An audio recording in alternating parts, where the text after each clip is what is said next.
کسی کام سے رکنے کا حکم دیا ہو. تو ظاہر سی بات ہے اس میں بھی جو ہے جب رکنے کا حکم دیا تو گویا کہ ایک کام سے رکنا یہ طلب کیا جا رہا ہے، تو اس کے اندر بھی طلب معلوم ہو رہی ہے، تو لہٰذا یہ بھی جملہ انشائیہ ہے. جیسا کہ آپ دیکھیں نہیں کی مثال لا تنصر،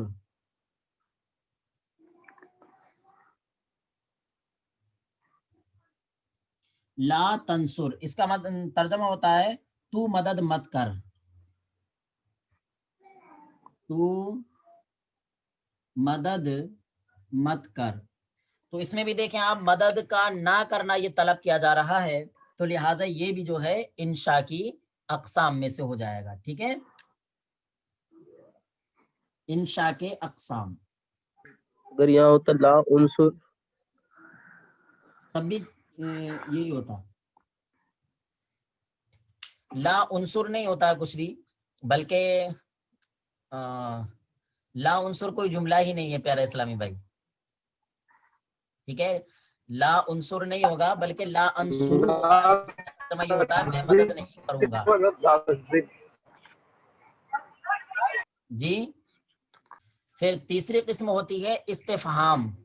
ٹھیک ہے، استفہام کا مطلب ہوتا ہے سوال کرنا، کوشچن کرنا. ٹھیک ہے، اور کوشچن میں کیا ہوتا ہے اس میں بھی طلب ہوتی ہے. جیسا کہ دیکھیں آپ اس میں انہوں نے کہا اجاء زیدن، جیسے آپ یہ دیکھیں استفہام کی مثال اجاء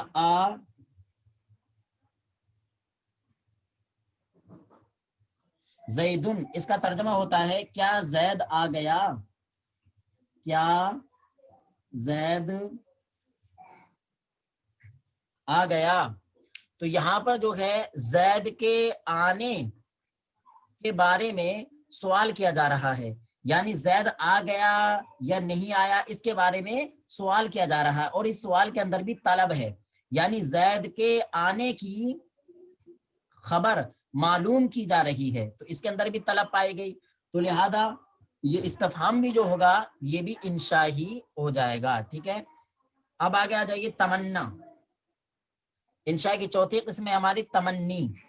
تمنی کسے کہتے ہیں؟ تمنی وہ جملہ جس میں کوئی آرزو کی گئی ہو. تمنی کسے کہتے ہیں؟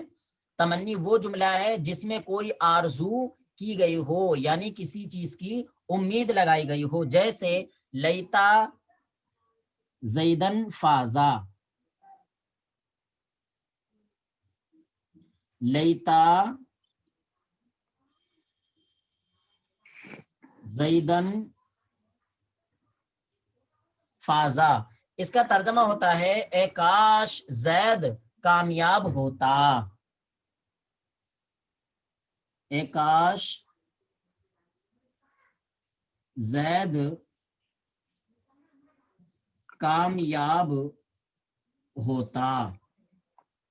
ٹھیک ہے، تو اب آپ اس میں بھی دیکھیں اے کاش زید کامیاب ہوتا، تو اس میں زید کے کامیاب ہونے کی طلب کی جا رہی ہے. ٹھیک ہے نا، تو اس میں بھی طلب ہے، تو لہٰذا یہ بھی جو ہے انشاء کی ہی قسم میں سے ہو جائے گا. ٹھیک ہے پیارے اسلامی بھائیو، اس کو آپ یاد رکھیں کہ جس جملے کے اندر ہمیں خبر مل رہی ہے وہی جملہ جو ہے جملہ خبریہ کہلائے گا، اور جس جملے کے اندر ہمیں طلب مل رہی ہے تو وہ جملہ ہمارا جملہ انشائیہ کہلائے گا. ٹھیک ہے، تو آپ نے دیکھا زیدن قائم، اس جملے کے اندر ہمیں زید کے بارے میں کھڑے ہونے کی خبر مل رہی ہے، اور اس کو سچا جھوٹا کہہ سکتے ہیں، تو اسی کو ہم نے جملہ خبریہ کہہ دیا.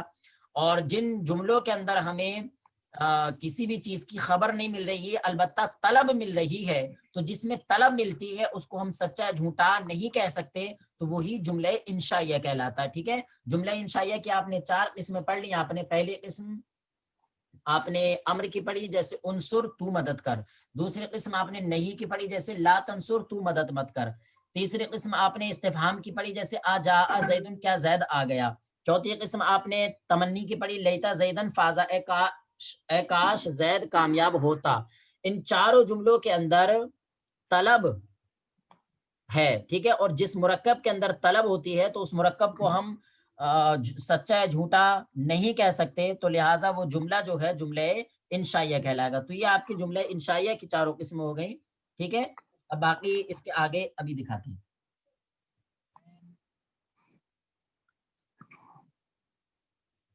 اس کے بعد میں آپ کی 5ویں قسم آتی ہے ترجی. کیا آتی ہے؟ ترجی. ٹھیک ہے.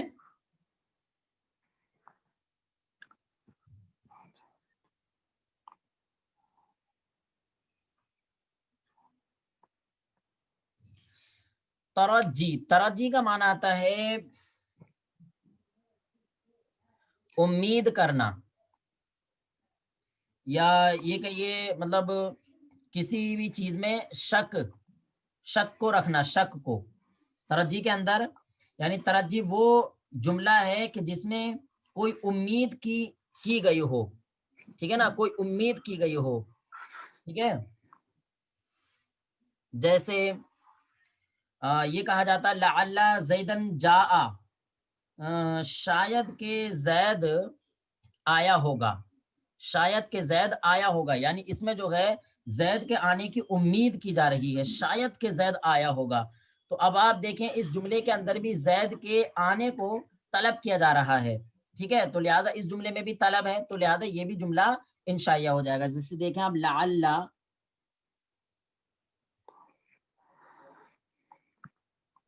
زیدن جاء،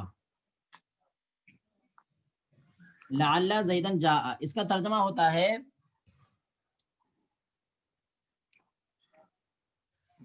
شاید کہ زید آیا ہوگا،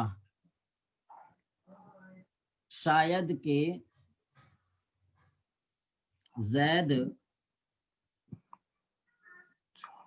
آیا ہوگا. ٹھیک ہے. تو یہاں اس جملے میں دیکھیں آپ زید کے آنے کی امید کی گئی ہے. ٹھیک ہے.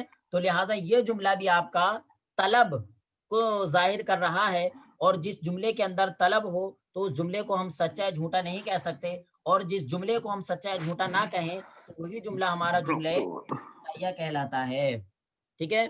اس کے بعد میں ہمارا جملہ انشائیہ کی 6ٹھی قسم آتی ہے عقود. عقود کسے کہتے ہیں؟ تو عقود یہ جمع ہے عقدن کی، جس کا لغوی معنی آتا ہے گرہ لگانا، یعنی رسی وغیرہ میں گرہ لگانا. ٹھیک ہے. لیکن یہاں پر عقود کا معنی کیا ہے؟ تو عقود وہ جملے جن سے کوئی عقد کیا جائے. ٹھیک ہے. وہ جملے جن سے کوئی عقد کیا جائے. عقد یعنی جیسے خرید و فروخت کے بعد وقت عربی میں جیسے مثال کے طور پر بیعتو، میں نے بیچا. ٹھیک ہے. ایسے ہی خریدتے وقت اشتریتو، میں نے خریدا. تو آپ مجھے یہ بتائیے میں نے بیچا، تو اس میں بیچتے وقت کوئی خبر مل رہی ہے آپ کو؟ خبر تو اس وقت ملتی جب کہ یہ کہتا کہ میں نے بیچ دیا، یعنی میں نے بیچ دیا ہے. ٹھیک ہے. تب خبر ملتی ہے آپ کو. اور یہ نہیں کہہ رہا ہے کہ میں نے بیچ دیا، بلکہ یہ کہہ رہا ہے کہ یہ میں نے آپ کو بیچا. کیا یہ میں نے آپ کو بیچا؟ اب سامنے والے نے کہا یہ میں نے خریدا. ٹھیک ہے. تو یہ جو کہا یہ میں نے بیچا. ٹھیک ہے. تو یہ جو کہا یہ میں نے بیچا، تو اس کے اندر کوئی خبر نہیں مل رہی ہے، بلکہ اس کے اندر طلب مل رہی ہے. طلب کس طور پر؟ کہ میں نے بیچ دیا. ٹھیک ہے. اب میں مطلب بیچ رہا ہوں، یہ مطلب ہوگا اس کا، میں بیچ رہا ہوں. یعنی اب آپ اس کو طلب کر لیجئے. ٹھیک ہے. یعنی میں آپ سے خریدنا طلب کر رہا ہوں. ٹھیک ہے. یہ مطلب ہوگا. ایسے ہی نکاحتو، کس نے کہا نکاحتو، میں نے نکاح کیا. تو یہ ہو گیا آپ کا ایجاب. ابھی نکاح نہیں ہوتا بلکہ اب ایجاب کے بعد میں قبول ہوتا ہے. وہ کہے گا قبلتو، میں نے قبول کیا. تو جب آپ نے کہا نکاحتو، میں نے نکاح کیا، تو اس کے اندر جو ہے ایجاب کو طلب کیا جا رہا ہے. ٹھیک ہے. نکاحتو، میں نے نکاح کیا. تو اب اس میں کوئی خبر نہیں مل رہی ہے، بلکہ اس کے اندر جو ہے آپ کے ایجاب کو طلب کیا جا رہا ہے. یعنی ادھر سے تو یہ ہو گیا نکاحتو، میں نے نکاح کیا. اب ادھر سے سامنے سے کیا ہونا چاہیے؟ قبلتو، میں نے قبول کیا. تو یہ نکاحتو کہہ کر کے قبلتو کو طلب کیا جا رہا ہے. ایسے ہی بعتو کہہ کر کے اشتریتو کو طلب کیا جا رہا ہے. میں نے بیچا یہ کہہ کر کے میں نے خریدا، اس کو طلب کیا جا رہا ہے سامنے والے سے. اور میں نے نکاح کیا، اس کو بول کر کے طلب کیا جا رہا ہے سامنے والے سے کہ میں نے قبول کیا. ٹھیک ہے. تو ان دونوں کے اندر طلب ہے، اور جس جملے کے اندر طلب ہوتی ہے تو اس جملے کو جملے انشائیہ کہا جاتا ہے. ٹھیک ہے. جیسے کہ آپ دیکھیں مثال میں بعتو نکحتو.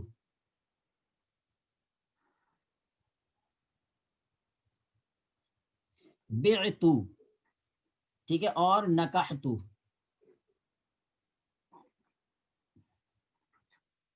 بعتو کا معنی آتا ہے میں نے بیچا،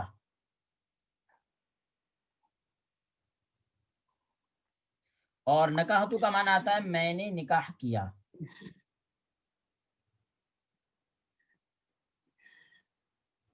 ٹھیک ہے، چلیے اب اس کے بعد میں آ جائیے جملہ نمبر 7. تو جملہ نمبر 7 ہے آپ کا قسم، یعنی قسم کھانا.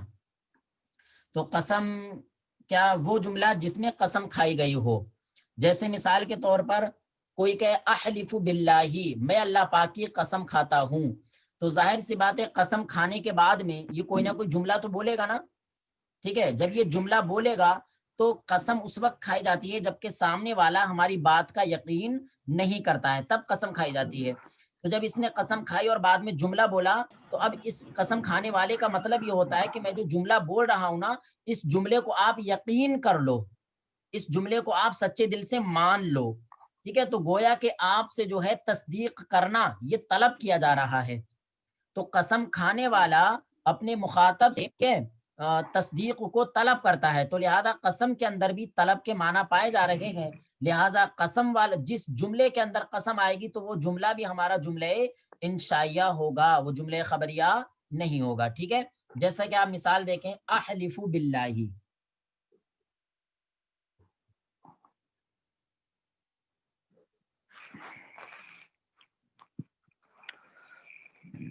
احلف باللہ اس کا ترجمہ ہوتا ہے میں اللہ کی قسم کھاتا ہوں، میں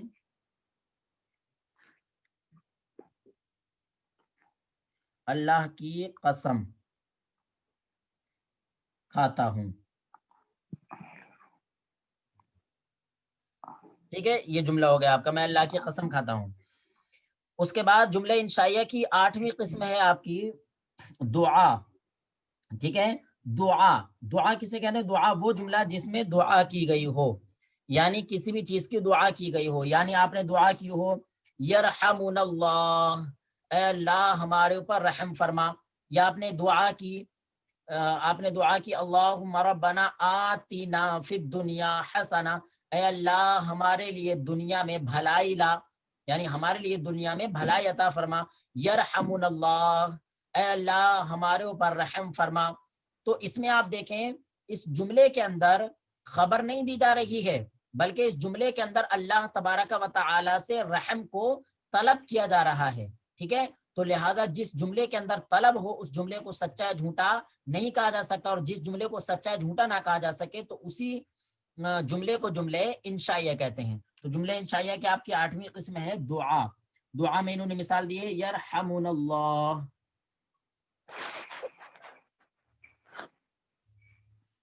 یرحمنا اللہ. اس کا ترجمہ ہوتا ہے اللہ ہم پر رحم فرمائے،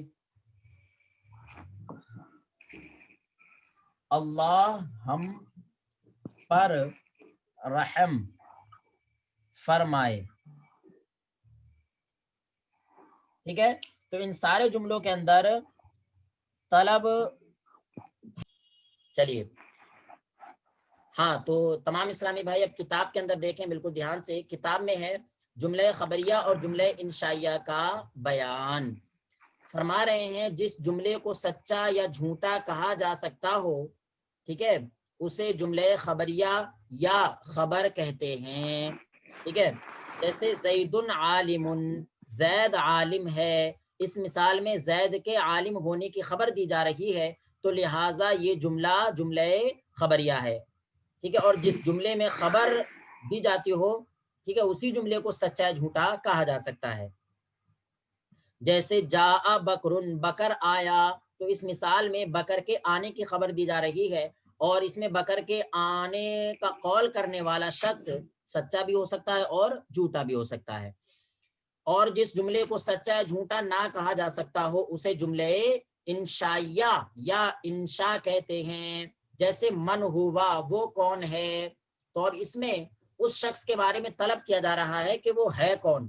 ٹھیک ہے، اور دوسری مثال جیسے حل ذہب خالد، کیا خالد چلا گیا، کیا خالد چلا گیا؟ تو اس میں جو ہے خالد کے جانے کے بارے میں جو خبر ہے اس کو طلب کیا جا رہا ہے، ٹھیک ہے۔ اب دوسرے الفاظ میں یہ سمجھ لیجیے آپ، جس جملے کے اندر طلب ہو، طلب، جس جملے میں طلب ہے، ٹھیک ہے، تو اب وہ اس جملے کو ہم سچا ہے جھوٹا نہیں کہہ سکتے، اور جس جملے کو ہم سچا ہے جھوٹا نہ کہہ سکیں وہی جملہ ہمارا جملہ انشائیہ کہلاتا ہے، ٹھیک ہے۔ اب دیکھیں جملہ انشائیہ کی اقسام، جملہ انشائیہ کی انہوں نے 8 قسمیں بیان کی ہیں، ان کو آپ بغور سماعت کریں۔ جملہ انشائیہ کی کئی اقسام ہیں، جن میں سے بعض قسمیں یہ ہیں۔ نمبر 1، امر۔ امر کا معنی آتا ہے حکم دینا، لیکن اس میں جو لکھا ہوا ہے وہ آپ رٹ لیجئے گا اچھی طریقے سے۔ امر وہ جملہ جس میں کسی کام کا حکم دیا گیا ہو، جیسے انصر تو مدد کر۔ نہیں وہ جملہ جس میں کسی کام کا حکم ہو، نہیں وہ جملہ جس میں کسی کام سے روکا گیا ہو، جیسے لا تکفر تو کفر مت کر۔ نمبر 3، استفہام وہ جملہ جس میں سوال کیا گیا ہو، جیسے اجاء زیدن کیا زید آ گیا، ٹھیک ہے، تو اس میں سوال ہے۔ تمنی وہ جملہ جس میں کوئی آرزو کی گئی ہو، یعنی تمنا کی گئی ہو، جیسے لیتا زیدن فازا، اے کاش زید کامیاب ہوتا، فازا یفوز باب نصر ینصر سے اس کا معنی آتا ہے کامیاب ہونا۔ نمبر 5 ہے ترجی۔ ترجی وہ جملہ جس میں کوئی امید کی گئی ہو، ٹھیک ہے، یعنی لعل زیدن جاء، لعل زیدن جاء شاید کہ زید آیا، یا امید ہے کہ زید آیا ہوگا، امید ہے کہ زید آیا ہوگا، تو اس میں جا رہی ہے۔ اور نمبر 6 ہے عقود وہ جملے جن سے کوئی عقد کیا جائے، جیسے بعتو میں نے بیچا، اور نکحتو میں نے نکاح کیا، تو ان دونوں جملوں سے بھی طلب کیا جا رہا ہے۔ جب بعتو کہا تو اس میں جو ہے سامنے والے سے خریدنا طلب کیا جا رہا ہے، اور جب نکحتو کہا تو اس میں سامنے والے سے قبول کرنا طلب کیا جا رہا ہے۔